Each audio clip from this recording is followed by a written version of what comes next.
Hòa trong không khí của ngày Giỗ Tổ mùng 10 tháng 3, kỷ niệm 50 năm ngày giải phóng miền Nam thống nhất đất nước, sáng nay tại khu du lịch văn hóa Phương Nam, huyện Lấp Vò đã diễn ra lễ tri ân các bậc tiền nhân có công khai mở và giữ gìn làm rạng danh vùng đất phương Nam. Tham dự có ông Phạm Văn Chuẩn, Phó Chủ tịch Hội đồng Nhân dân tỉnh Đồng Tháp.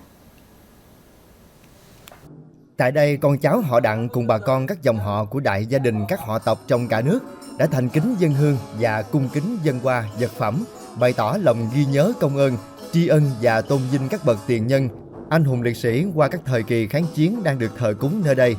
Dành một phút để thành kính tưởng nhớ đến các vị tiền nhân đã khai mở, giữ gìn và làm rạng danh vùng đất phương Nam.